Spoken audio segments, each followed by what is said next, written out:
I'm Rosalind Giles in for Cheryl Renee. Thanks for joining us.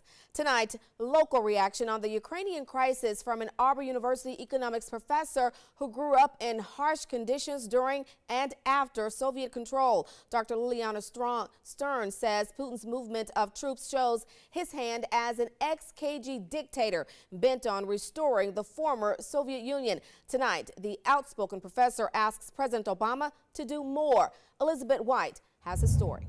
As Putin invokes us as president. Dr. Liliana Stern was born and raised in the Ukraine when it was still the Soviet Union. And some of my relatives were sent to Siberia. So they work in camps, concentration camps, by Stalin. Her family struggled to survive before and after the collapse. Dr. Stern's passion for economics was born out of a desire for a better life and a better country.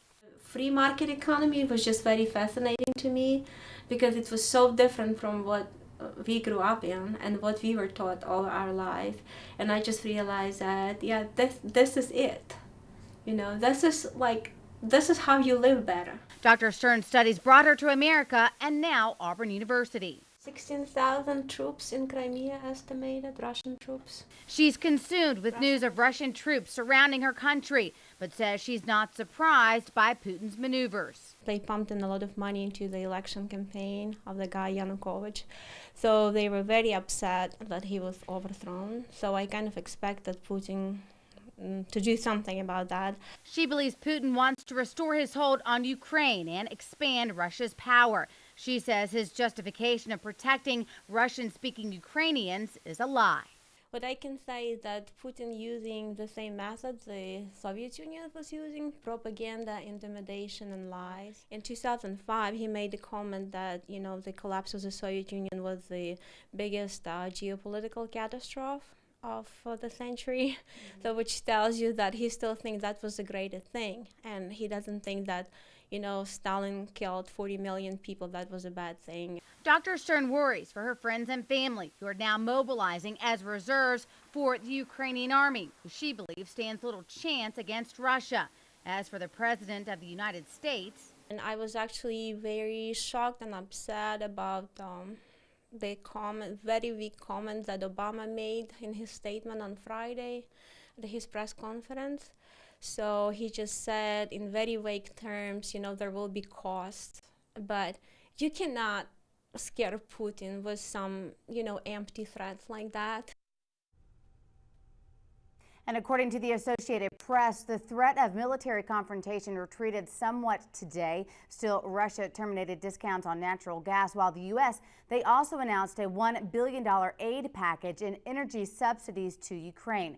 Secretary of State John Kerry visiting Kiev saying, "We are going to do the best we can to help you, and we do hope Russia will respect the election you are going to have."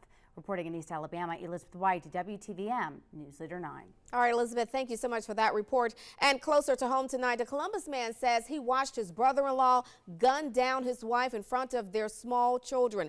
Lonnie Reagan is on trial for the murder of his sister-in-law, Holly Hearn, and shooting her husband, Ryan Hearn, at their home on Billings Court in Columbus. News Leader 9's Brittany Dion is following this trial. She joins us now live with more chilling testimony. Brittany?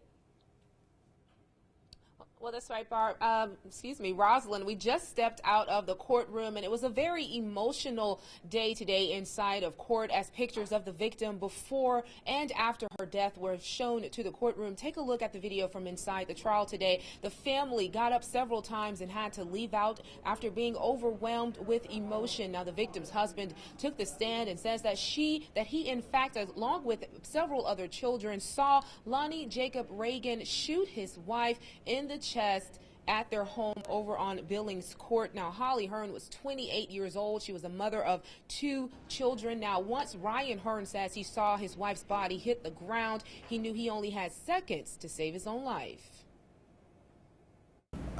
It's like my body took over and just went into flight mode. I knew I had a couple seconds before he would be able to rack another round in the gun. I took off running towards the car. There was a tree in the middle of the yard, went around it, going towards the car, and I ended up getting shot.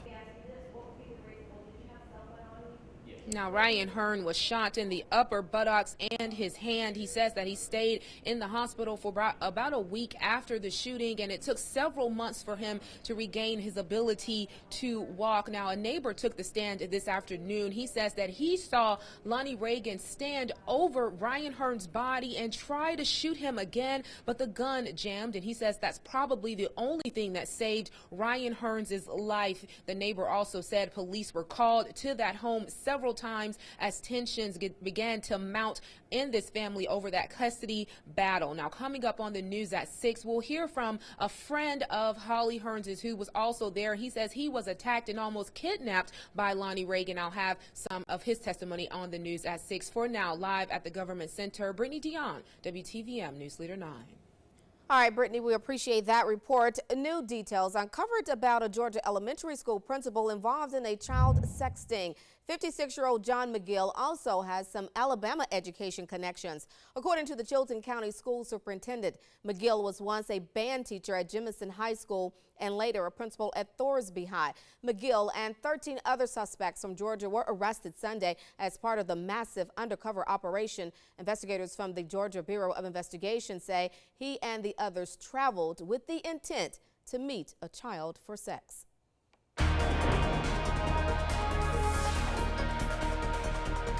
And this Tuesday has been cloudy and chilly for most of the day, but now we've got to add wet to that as we are watching some showers down to our south and west, continuing to head up in our direction. Parts of Bullock and Barber counties getting wet. Some light rain falling perhaps north of Columbus, so get ready for some more rain at times tonight and maybe through the overnight hours as well. As we check temperatures, everyone in the 40s, that's the good news. We had some winter weather today across parts of Mississippi and Louisiana where the temperatures were a little cooler, but we don't expect any of that around here, just a rain event for us later on tonight. Here's that temperature trend for the next 12 hours. It will stay cool. It will stay a little breezy out there at times. And again, some wet weather expected at times tonight and early on your Wednesday morning. Now, hey, don't forget about Wednesday afternoon. We're going to be back out at the Walgreens in Americas, 10 a.m. to 2 p.m. Eastern time. Hope you can come on out and see us and get that weather radio program. Rosalind, back over to you. All right. Thank you, Derek. A 2-week, 222-mile journey ended this morning at the National Infantry Museum. Army Sergeant Josh Hargis and his wife Taylor were there for the final leg of the walk. It started at Fort Stewart, Georgia last month. You might remember Hargis as the Fort Benning Ranger who lost both his legs in an attack in Afghanistan, but still managed to salute his superior during a Purple Heart ceremony.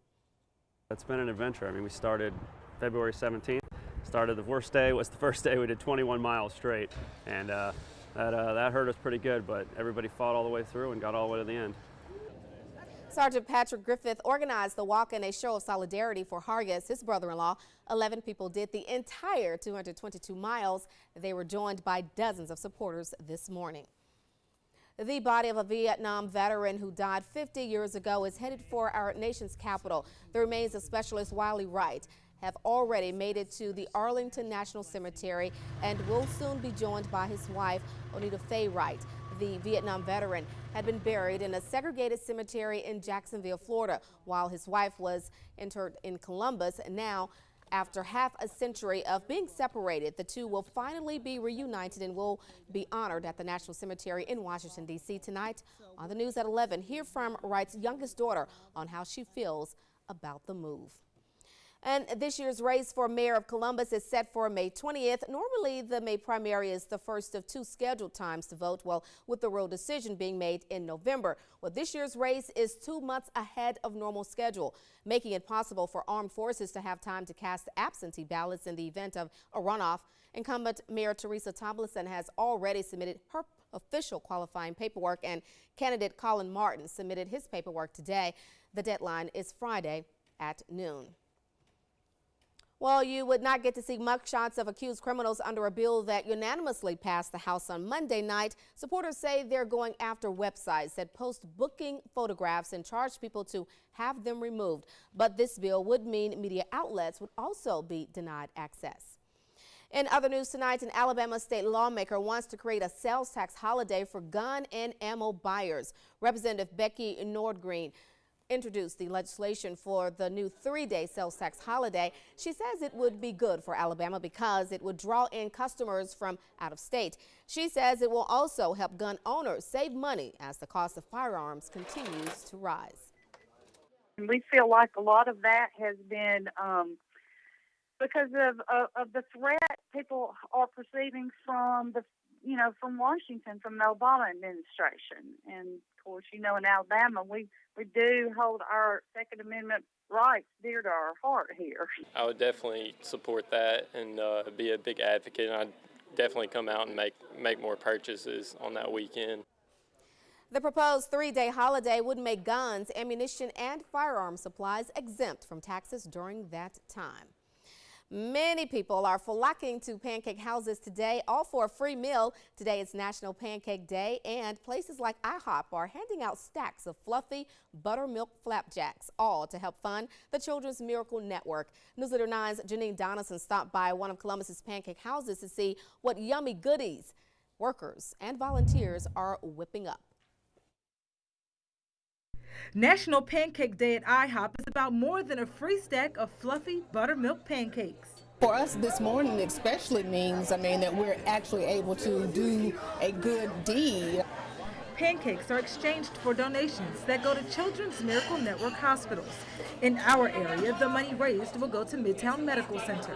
It's helping out the kids, it's helping out the staff with the new either machinery, beds, anything. And it just means a lot. It's really close to heart. Martin Thiel, a patient with the Children's Miracle Network, says he can have fun even though he's going through treatment.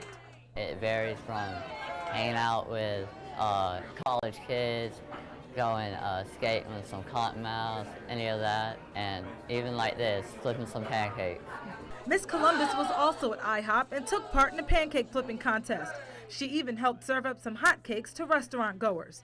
Jaja Walton was at IHOP with her family and says what made this day so sweet for them. Today, because it's nationally recognized, it's just another opportunity for us to kind of spread awareness and put our funds back where we know that these things are going to go and be used and be profitable.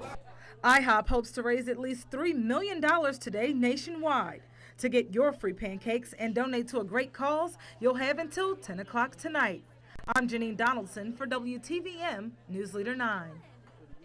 Always a good cause. Coming up on the news at 5:30, a new study takes a look at the mental health of American soldiers. We'll tell you how they compare to regular civilians when it comes to suffering from depression.